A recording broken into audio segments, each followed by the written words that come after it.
नमस्कार प्यारे विद्यार्थियों। मैं तेजकरण चौहान। आज हम कक्षा बीए प्रथम वर्ष के सेकंड पेपर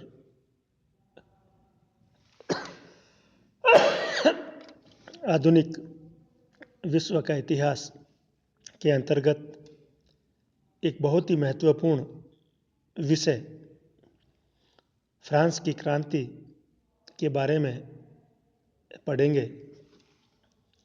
फ्रांस की क्रांति दुनिया की उन चुनिंदा घटनाओं में से शामिल है जिसने संपूर्ण विश्व इतिहास को बहुत गहरे तक प्रभावित किया है और जिसके निष्कर्ष आज भी पूरी दुनिया को प्रभावित कर रहे हैं। आधुनिक संदर्भों में हम लोकतंत्र की जब बात करते हैं तो लोकतंत्र के मूलभूत सिद्धांतों को जो आधार फ्रांस की क्रांति के द्वारा प्राप्त हुआ, वैसा प्रभाव दुनिया की और घटनाओं ने नहीं दिया। फ्रांस की क्रांति 1789 ईस्वी में यूरोप के इतिहास के साथ साथ विश्व इतिहास की एक महत्वपूर्ण घटना मानी जाती है, जिसमें पुरातन व्यवस्थाओं को आमूल-चूल चुनौती प्रदान करते हुए इस क्रांति ने विश्व इतिहास में बड़े सशक्त ढंग से 3 ऐसे नवीन आधुनिकतम आदर्श स्थापित किए जिसकी कल्पना इससे पूर्व की जानी असंभव थी। ये 3 आदर्श स्वतंत्रता, समानता और भ्रातृत्व थे। इसीलिए अनेक विद्वान आधुनिक युग की शुरुआत भी वस्तुतः फ्रांस की क्रांति से ही मानते हैं।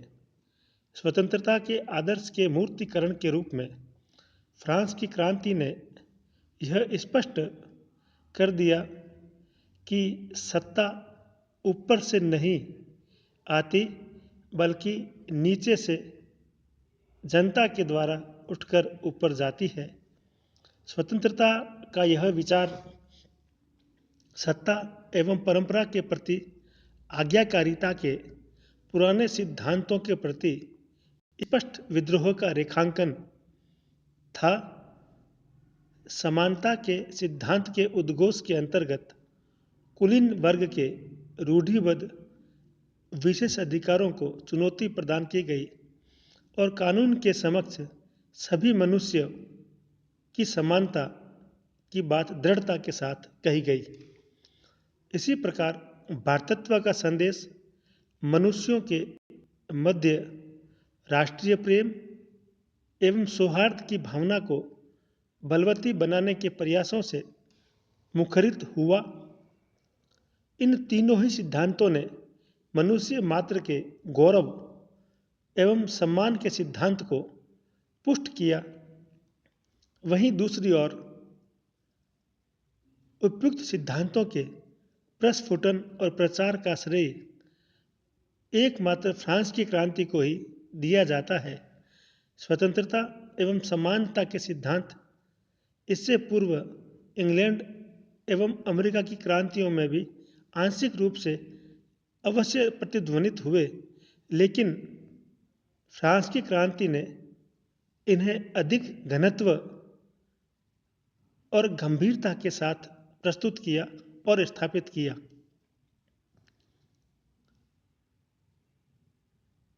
उपयुक्त दोनों सिद्धांतों पर आधारित आधारभूत सामाजिक और आर्थिक परिवर्तन की लहर दिखाई देती है, जो पूर्ववर्ती इंग्लैंड और अमेरिका की क्रांतियों में प्रखरता के साथ नहीं दिखाई देती है।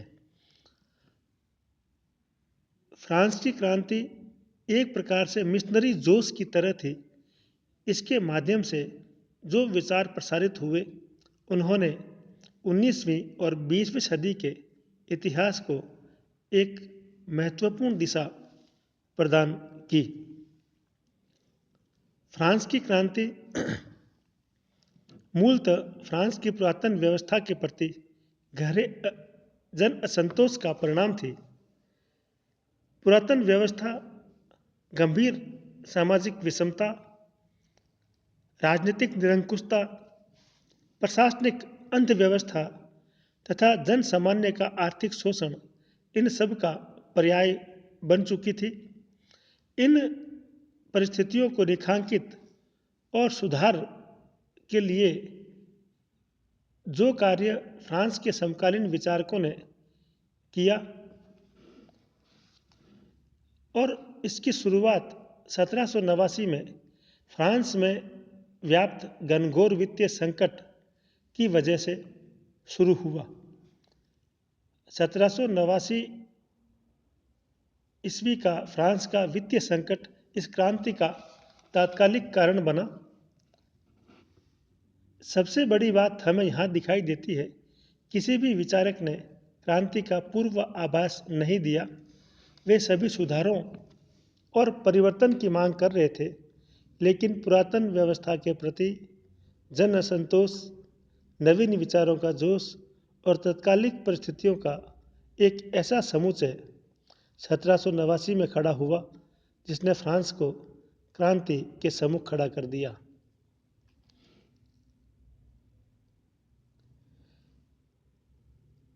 फ्रांस में क्रांति को उत्पन्न करने वाली परिस्थितियां विद्यमान नहीं थी। वस्तुतः परिस्थितियां गंभीर और विषम थी। उनसे उपजा हुआ असंतोष भी विषम था। बौद्धिक जागृति भी सम्यक और पर्याप्त थी, लेकिन किसी ने भी आमूलचूल परिवर्तन या क्रांति की मांग नहीं की थी। मात्र वे सभी आंशिक परिवर्तन के ही आकांक्षी थे। लेकिन घटनाक्रम कुछ इस प्रकार से मुड़ा कि फ्रांस के लोगों को क्रांति का रास्ता अख्तियार करना पड़ा। 1789 में स्टेट्स जनरल के अधिवेशन में फ्रांस के शासक एवं विशेष अधिकार युक्त वर्गों की सुधार विरोधी हठधर्मिता के कारण फ्रांस के कृषकों, मजदूरों और मध्यम वर्गीय लोगों ने विवश होकर क्रांति का झंडा बुलंद कर दिया।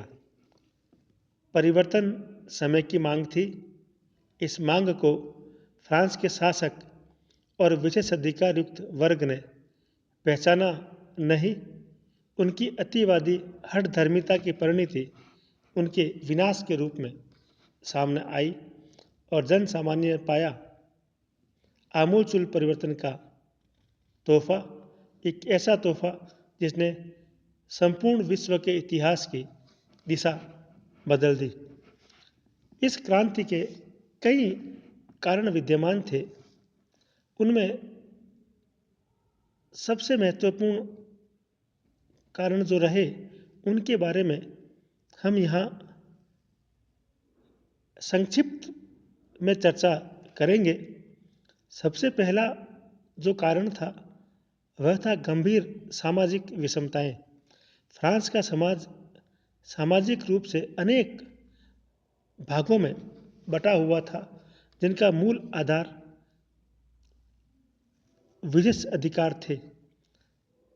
असंतोष का महत्वपूर्ण कारण उनकी सामाजिक व्यवस्था थी, जो विभिन्न वर्गों के गंभीर रूप से असमान अधिकारों पर आधारित थी और इन असमान अधिकारों को वैधानिक स्वीकृति भी प्राप्त थी। तत्कालीन फ्रांस का समाज वैधानिक रूप से 3 वर्गों, जिन्हें स्टेट्स कहा जाता था, में विभाजित था। प्रथम स्टेट के अंतर्गत विशेष अधिकार युक्त पादरी वर्ग, द्वितीय स्टेट के अंतर्गत विशेष अधिकार युक्त कुलीन वर्ग और शेष जनसंख्या तृतीय स्टेट के अंतर्गत आती थी, जिनके पास किसी प्रकार के विशेष अधिकार नहीं थे। ऐसे लोगों में कृषक और सर्वहारा वर्ग के बहुलता थी। 1789 में फ्रांस की जनसंख्या लगभग 2.5 करोड़ थी, जिनमें से 5 लाख व्यक्ति संपूर्ण जनसंख्या के 2% के आसपास विशेष अधिकार युक्त प्रथम 2 स्टेट्स से संबद्ध थे। यह विशेष अधिकार युक्त वर्ग अनेक सुविधाएं प्राप्त कर रहा था। उनके पास गैर आनुपातिक रूप से भूमि पर अधिकार था, आय पर इनका एकाधिकार था, सरकार और सेना के सभी उच्च पद इनके लिए आरक्षित थे, उनके लिए अलग और विशेष न्यायालय बने हुए थे और प्रत्यक्ष करों के भुगतान से इन्हें छूट प्राप्त थी। प्रथम स्टेट जो पादरी वर्ग था वह राज्य के भीतर एक दूसरे राज्य की तरह था। A state within the state की स्थिति मौजूद थी। अत्यधिक समृद्ध और संपन्न वर्ग था। इनके अधिकार में फ्रांस की भूमि का 20% हिस्सा था, जिससे इनको प्रचुर आमदनी होती थी। इसके अलावा चर्च कर्षकों से एक धार्मिक कर टाइथे भी वसूल करती थी। चर्च का अपना शासन था, न्यायालय था, स्कूल, अस्पताल और अन्य समाज सेवी संस्थाओं का संचालन करते थे। ये पादरी वर्ग सभी प्रकार के करों से मुक्त थे और सबसे मजे की बात थी कि उनमें से अधिकांश लोग धार्मिक कर्तव्यों से विमुख होकर ऐश्वर्यशाली और भोग विलास पूर्ण जीवन व्यतीत करते थे। इनके पास अपने दुर्ग थे, महल थे। इनकी रसोई में खाना बनाने की देगचियाँ भी चांदी की बनी हुई थी। अस्तबल में अतिथियों के विलास के लिए 180 घोड़े थे और उस समय ऐसे ही एक बिशप की वार्षिक आय लगभग $3 लाख के आसपास थी। इसी प्रकार द्वितीय स्टेट के अंतर्गत कुलीन वर्ग के लोग आते थे। इनकी संख्या उनके परिवार सहित लगभग 4 लाख थी। सामाजिक दृष्टिकोण से यह एक विशिष्ट वर्ग के रूप में कुलीन तंत्र को अनेक सुविधाएं प्राप्त थी, जैसे प्रत्यक्ष करों से मुक्ति, न्यायालयों में अभियोग की सुविधा, शिकार करने का अधिकार, राज्य के नागरिक और सैनिक प्रशासन के सभी उच्च पदों पर एकाधिकार। पादरियों की तरह कुलीन तंत्र के अंतर्गत भी अनेक आंतरिक वर्ग बन गए थे, जिनकी भौतिक स्थितियों में थोड़ा बहुत अंतर था। मोटे तौर पर कुलीन वर्ग के अंतर्गत 2 प्रकार के कुलीन थे। एक शस्त्र आधारित कुलीन, नोबिलिटी ऑफ द स्वॉर्ड, और दूसरे वस्त्र आधारित कुलीन अर्थात नोबिलिटी ऑफ द रोब। शस्त्र आधारित कुलीन वर्ग में पुराने सामंत, जिनके पास बड़ी जमीनें, जायदाद और सैनिक शक्ति थी और जो वर्साई के राज दरबार में रहते थे और अपने प्रतिनिधियों के द्वारा अपने प्रांतों में शासन करते थे। ऐसे लगभग 1000 के आसपास लोग थे। इनकी उनसे संख्या में कई गुना अधिक सामंत प्रांतों में ही रहते थे। इसी प्रकार दूसरे वस्त्र आधारित कुलीन वर्ग के लोग थे, जिनमें ऐसे व्यक्ति जो भूमि की प्राचीन सामंती जागीरों से संबद्ध नहीं होकर न्यायालय और नौकरशाही में उच्च पदों पर आसीन लोग थे। कुलीन वर्ग के सभी लोगों के पास शिकार का अधिकार था। शिकार के खेल से किसानों की फसलों को नुकसान होता था। कुलीन वर्ग के पास पादरी वर्ग की भांति फ्रांस की भूमि का लगभग 1/5 हिस्सा सम्मिलित था। इस प्रकार हम देखते हैं कि लगभग 2% हिस्से के पास फ्रांस की 40% भूमि उनके पास थी और उस समय ये कहा जाता था कि पादरी लोग प्रार्थना करते हैं, कुलीन लोग युद्ध करते हैं, अतः इन सब का खर्चा आम आदमी उठाते हैं। तीसरे वर्ग तृतीय स्टेट के अंतर्गत फ्रांस में जनसंख्या का बहुत बड़ा हिस्सा, लगभग 98% हिस्सा इसमें सम्मिलित था। पादरी और कुलीन वर्ग के अतिरिक्त सभी लोग तृतीय स्टेट के अंतर्गत आते थे। यह वर्ग सभी प्रकार की सुविधाओं से वंचित था। करमुक्त और सुविधा भोगी पहले दो स्टेट का बोझ भी इसी वर्ग को ढोना पड़ता था। ऐसे लोगों में मुख्यतः कृषक, जो कि फ्रांस की जनसंख्या के सबसे बड़ा भाग थे, श्रमिक और मजदूर जो नगरों में कार्य करते थे, मध्यम वर्ग या बुर्जुआ, जिसके अंतर्गत पेशेवर व्यापारी, शिक्षक, वकील, शिल्पी आदि होते थे, ये इस वर्ग के अंतर्गत आते थे।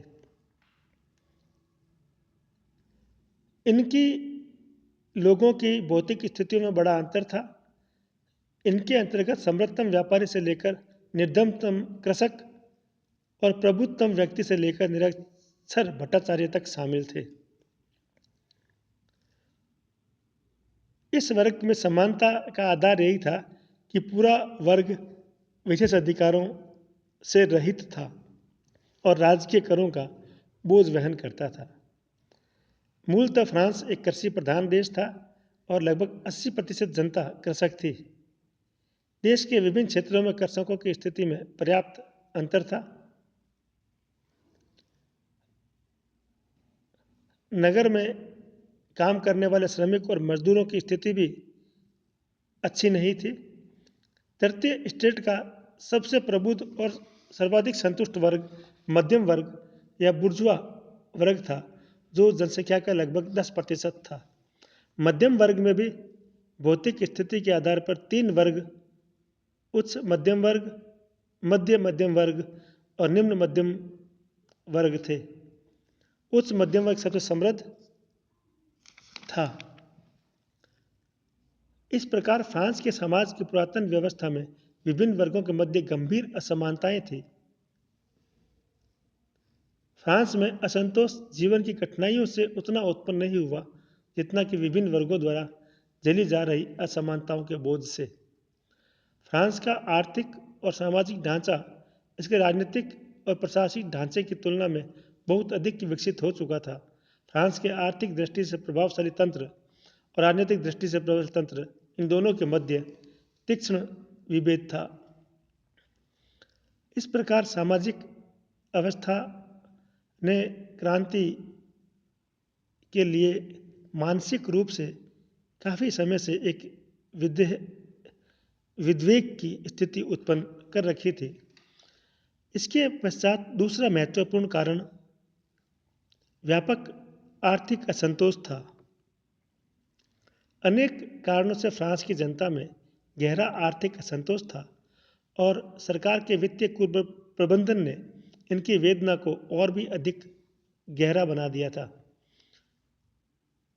विशेष अधिकार प्राप्त वर्गों को करों के भुगतान से आंशिक रूप से मुक्त रखा गया था और तृतीय स्टेट के लोग, विशेषकर कृषक और मजदूर वर्ग, अनेक प्रत्यक्ष और अप्रत्यक्ष करों के बोझ से दबे हुए थे।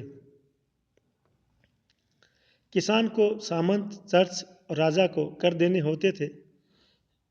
यद्यपि फ्रांस में दास प्रथा नहीं थी, फिर भी वहाँ के किसान को अपने सामंत को अनेक प्रकार की सेवाओं के द्वारा खुश रखना पड़ता था। किसानों के सामंती क्षेत्र की सड़कों, नहरों और सामंत के भवनों और दुर्ग में काम करवाया जाता था। सामंत की मील से आटा पिसवाना पड़ता था।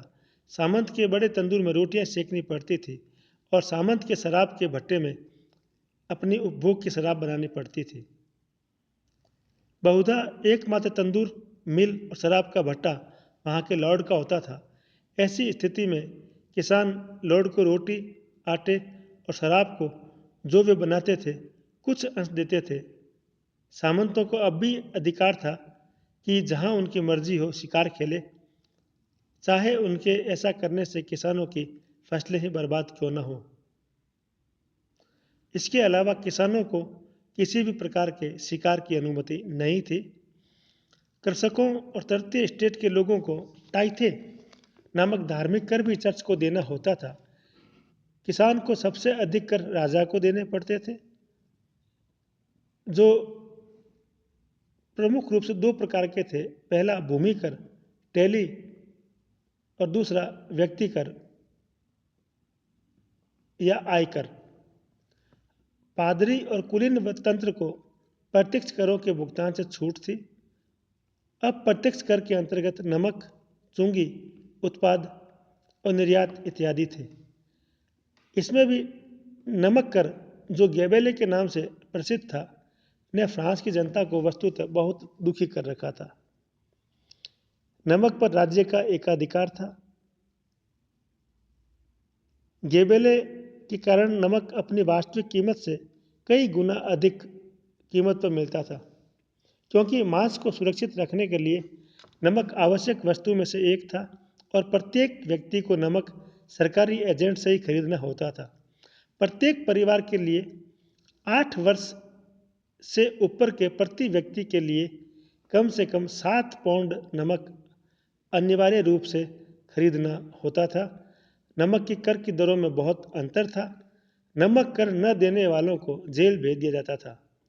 कानून द्वारा फ्रांस की जनता पर यह प्रतिबंध लगाया गया था कि वह भोजन पकाने और किसी भी प्रकार के निर्माण कार्य में समुद्र के पानी का उपयोग नहीं कर सकेंगे और न ही अपने पशुओं को लवण युक्त कच्छ भूमि में चराएंगे, न वहाँ पानी पिलाएंगे। इस प्रकार गैबेले को फ्रांस की सरकार ने जनता के गले में फंदे की तरह बांध रखा था। अन्यायपूर्ण और घृणित गैबेले फ्रांस में क्रांतिकारी भावना को उभारने में महत्वपूर्ण कारणों में से एक था। कर व्यवस्था का एक दुखद पक्ष यह भी था कि कर सरकारी कर्मचारियों द्वारा वसूल नहीं किया जाता था, बल्कि ठेकेदारों द्वारा किया जाता था और उच्चतम बोली लगाने वाले व्यक्ति को ही कर वसूलने का ठेका दिया जाता था, जो और एक गहरे असमानता का कारण बनता था। 18वीं शताब्दी के उत्तरार्ध में कीमतों की अप्रत्याशित वृद्धि ने फ्रांस की जनता की विषमताओं को और ज़्यादा बढ़ा दिया। उपभोक्ता वस्तुओं की कीमतें 1785 से 89 के मध्य लगभग 65% से अधिक बढ़ी, जबकि मजदूरी और आय किसानों की बहुत कम बढ़ी। इस वृद्धि की तुलना में कीमतों में वृद्धि का अधिक होने से फ्रांस की जनता का जीवन निर्वाह की लागत बढ़ गई और लोग भरण पोषण के न्यूनतम स्तर पर आ गए और जीवन बड़ा दुष्कर हो गया। ऐसी स्थिति में फ्रांस में बेकार और भिखारियों की संख्या बढ़ गई, जिसने अर्थव्यवस्था पर और अधिक दबाव डाला। इसके साथ साथ राजनीतिक निरंकुशता, आक्रमणीयता, विलासी जीवन, प्रशासनिक अव्यवस्थाएं और फ्रांस की जनता में बौद्धिक जागृति का उत्पन्न होना इत्यादि कुछ ऐसे कारण थे जिन्होंने और अधिक रूप से इस क्रांति को प्रभावित किया, जिसकी चर्चा हम अगले व्याख्यान में करेंगे। धन्यवाद। जय हिंद, जय भारत।